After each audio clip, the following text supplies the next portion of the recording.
There are many things that can trigger cringe reactions. For example, it's hilarious when you see someone else's cringeworthy moment, like PewDiePie's terrible handshake or your friend's awkward flirting attempts. But it can also be really embarrassing when you experience a cringeworthy moment yourself, like waving back at someone who was actually waving to the person behind you. Talk about awkward. This feeling of self-cringing is what we're gonna talk about today. So, what even is self-cringe? Why does it happen? And most importantly, how do you stop it?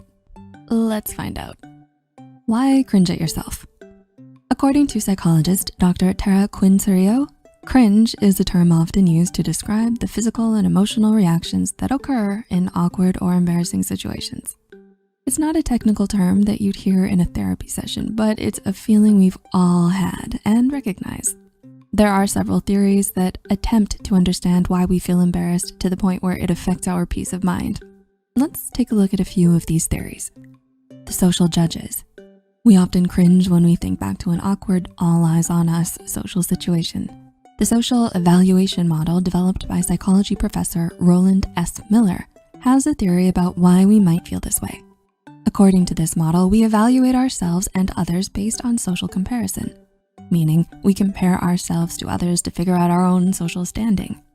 The embarrassment comes from feeling like we've been evaluated negatively by others. This can happen when we are the center of negative attention, or when we feel like we've made a mistake or done something socially unacceptable.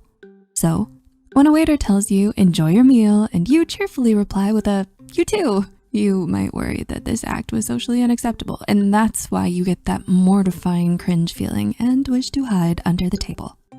Not a fan of myself. Your self-esteem can play a role in how you respond to self-cringe or feelings of embarrassment or shame too.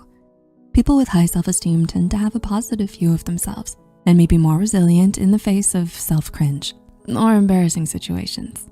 They often see their mistakes as opportunities to learn and grow. But if your self-esteem is low, you may be more likely to feel embarrassed or ashamed when you do something cringeworthy, and may be more sensitive to criticism or negative feedback. That's when you may start to dwell on your mistakes and replay them in your mind all night long, like it's a cringe party. The opposite is also true. Cringeworthy memories can lower your self-esteem. A 2002 study published in the British Journal of Clinical Psychology found that when individuals experience shame, they might feel like their whole person is suddenly devalued, which lowers their self-esteem. Frequently experiencing shame can eventually develop into a trait of shame, which involves negative and often painful feelings such as inferiority, despair, helplessness, and the desire to hide personal flaws. Needing everything to be perfect might exacerbate these feelings too. Just right. If you're a perfectionist, you might know that feeling of needing everything to be just right. If it's not, here comes the cringe again. Studies have shown that there really is a link between perfectionism and embarrassment.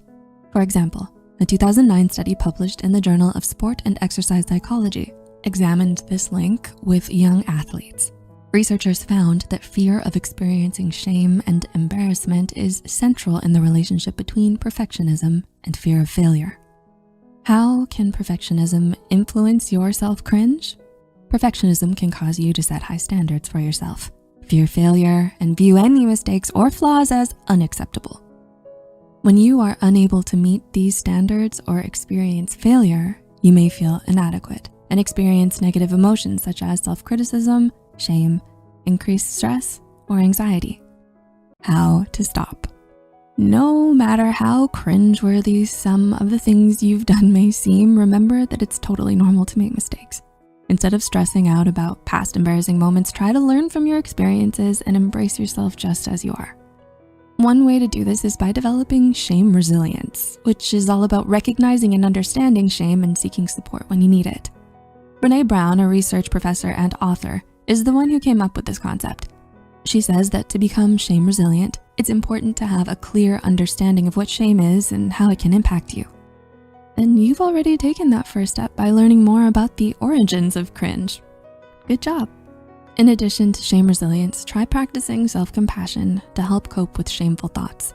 A 2018 study published in the journal Mindfulness found that practicing self-compassion can significantly reduce shame proneness, irrational beliefs, and social anxiety symptoms in undergrad students. To practice self-compassion, try writing a compassionate letter to yourself, focusing on gratitude and self-care, and using positive self-talk. But if you're still struggling with embarrassing moments and feel like you can't do it alone, it might be helpful to talk to a mental health professional for some extra support.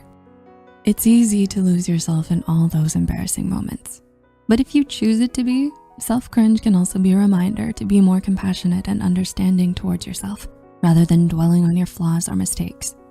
So the next time you feel that awkward, embarrassing feeling, take a moment to reflect on what you can learn from it. Embrace your quirks and remember nobody's perfect, and that is totally fine. And don't forget, you matter. Until next time, thanks for watching.